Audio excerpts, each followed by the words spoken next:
এই আমি বলি রে এই আটকুড়ার সাথে মিশতে না, আর তুইও তো আটকুড়া হয়ে যাবি। এখন ওরা দুজন যদি একসাথে থাকতে পারে তোমার সমস্যা কোথায়? তুই আমার ভাইয়ের মেয়ে, অনেক শখ করে তোর আমি এই বাড়িতে আনছি, যদিও আমি একটু অন্যায় করছি যে তোর একটা সতী না, কিন্তু তোর কেন আনছি তুই ভালো করে জান ওই সতীনের মায়াডারে কিভাবে বাড়ি থেকে বাইর করুন লাগবে সেইটাই তুই করবি। আমি তোর কাছে আর বেশি কিছু চাই না। আচ্ছা ঠিক আছে। খুব উপবাসকে আম্মা কইতে পারস না?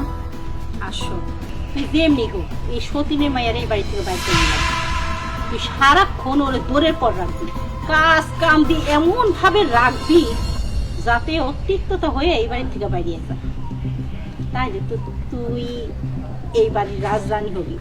আর আমি জানি এই কাজটা তোরে দ্বারাই সম্ভব, কারণ তুই আমার ভাইয়ের মেয়ে, এটা তুই পারবি। আমি জানি। আচ্ছা আম্মা, যাই আমি। যা এখনই কাজে লেগে যা। ফুপু হ্যাঁ এখন কি যাবো, একটু পরে যাই। আর ওঠ তো। ফুপু আমার কেমন ভয় ভয় লাগতেছে। ওমা কি কয় ভয় কিসে? আরে যাই খালি অর্ডার করবি, এইটা করো ওইটা করো হ্যান করো ত্যান করো, আর একটু ভুল ভ্রান্তি হলে একটু গোটা দিস। যা যা। যাইতেছি। ভালোই ভালোই দিনের বাচ্চা যদি এই বাড়ি থেকে তাড়াইতে পারি, বাহ, আমার ভাইয়ের মেয়ে হবে রাজরানী আর আমি এই বাড়ির হব। থাক ওইটা আর বললাম না, আমার হুকুমেই সব চলবে।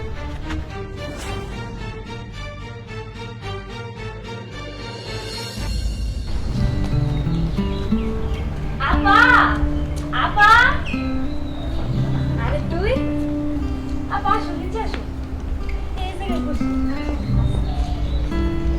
আপা আমি যে বাড়িতে বই আইছি, তুমি মন খারাপ করো নাই তো? না রে পাগলি, আমি কেন মন খারাপ করতে যাবো? আসলে কি আমার তো কোনো বাচ্চা কাচ্চা হয় না, তোর মাধ্যমে যদি আমি একটু মায়ের সাথে পাই তাহলে তো ভালোই হয়। আপা তোমার মনটা অনেক বড়। আচ্ছা আপা, তোমার বাড়িতে কে কে আছে? আমার বাড়িতে কেউ নাই বুঝছস, আমার মা সেই ছোটবেলায় মারা গেছে, আর আমার বাপটা আমার বিয়ার আগে মারা গেছে। তাহলে তো তোমার অনেক কষ্ট। ফুপু যদি তোমার একটু মায়ের মতো দেখতো তাহলে তো তোমার এত কষ্ট থাকতো না। না রে বোন, তুই ভুল কইলি, মা তো আমার নিজের মেয়ের মতনই দেখি। তা তো আমি আসার পর থেকে দেখতেছি ফুপু যে তোমার সাথে কি ব্যবহার করে। তুমি তো ভালো মানুষ দেখে কাউরে কিছু বলো না। কি আর কমু, আমার তো এই দুনিয়াতে মা ছাড়া আর স্বামী ছাড়া কেউ নাই, তাই মরিবাসি এই জায়গায় থাকতে হইব, তাই আর কিছু কই না রে বোন। কেউ নাই কে বলছে? তোমার এই বই আছে না? আচ্ছা বা এগুলা বাদ দাও তো, চলো তোমার মাথাটা দেখে দিই। আচ্ছা ঠিক আছে, কিন্তু আমার তো আবার অনেক কাজ আছে। কাজ আছে মানে তোমার বই নিয়ে পড়ছে, দুইজনে মিল্লা জিল্লা কাজ করবো। চলো চলো ওঠো ওঠো। আচ্ছা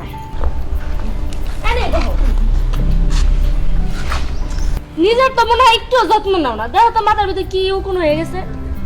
তুই আমার বোন চলে আসছিস না, এখন আর আমার কোনো চিন্তা আছে ক? ঠিকই বেশ আপা।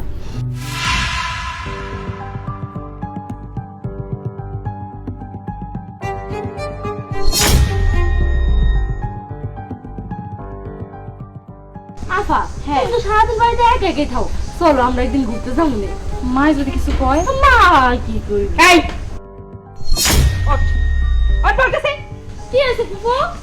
কি হইছে? এই তোকে আমি এতক্ষণ এখানে কি বুঝদিলাম, কিসের জন্য এখানে পাঠালাম, আর তুই কি করতেছিস? কি করতেছি? আফা একটু যত্ন না না, আফার মাথাটা একটু দেখে দিতেছিলাম। মা ওর কোনো দোষ নেই, ওরা আপনি চুপ! আমার উপরে কোনো কথা বলবা না। এই আমি বলি রে এই আটকুড়ার সাথে মিশতে না, আর তুইও তো আটকুড়া হয়ে যাবি। যে কিনা একটা সন্তান দিতে পারে না তার সাথে আবার এত খাতে কিসের? এই তোকে আমি কিসের জন্য এই বাড়িতে আনছি? কিসের জন্য? এই আটকুড়ার সাথে সম্পর্ক করার জন্য?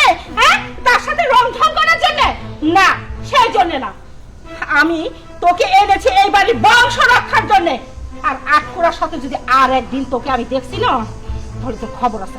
আর মা ওর কোনো দোষ নাই, সব দোষ আমার। আপনার যা কর আমারে কর। ওরে আমার সতীনের মেয়ে রে, যা কর আমারে কর। এই তোরে কি কমু? তাহলে তোরে সব কথা বলতে হয় তাই না? কোথায় তোদের কথা শুনে আমি হাসবো, তাহলে তোর কথা শুনলে আমার চোখ দিয়ে পানি ঝরঝর ঝরঝর করে পড়ে। এই তুই বাচ্চা দিতে পারিস না, এত বড় গলায় কথা বলিস, লজ্জা করে না?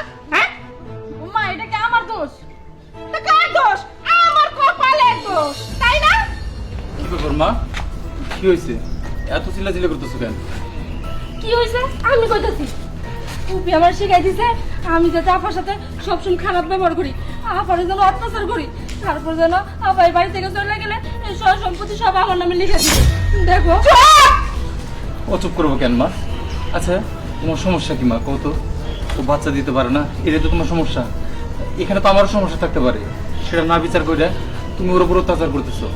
আর তারপরেও আবার আমার একটা বিয়ে করাইলে, এখন ওরা দুইজন যদি একসাথে থাকতে পারে তোমার সমস্যা কোথায়? কি বলতেছিস? ওরে দেখতে বলতেছিস যার কোনো বাপ মাই নাই? এই ওর দিকে আমি কি দেখবো? আর ওর সাথে আমার ভাইয়ের মেয়ে তুলনা করছিস, এটা তুই কিভাবে পারলি?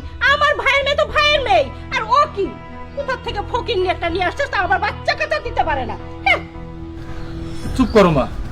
আচ্ছা এসব সময় একই দোষ দাও তুমি ওরে? ওরা দুইজন একসাথে খুব ভালো আছে, অযথা কোন গ্যাঞ্জাম করো না মা। আর তার চেয়ে বড় কথা হইতেছে বাচ্চা কাচ্চা, সেটা যদি আল্লাহ না চায় কখনোই হইব না।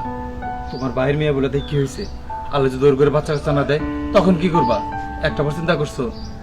দেখো সন্তান যদি দেওয়ার ইচ্ছা থাকে আল্লাহর, আল্লাহ তাহলে খুশি এমনি দিব। অযথা অন্যের মেয়ের দোষারোপ করো না। ওরা দুইজন যেমন আছে তেমন থাকতে দাও। তোর কি কথা?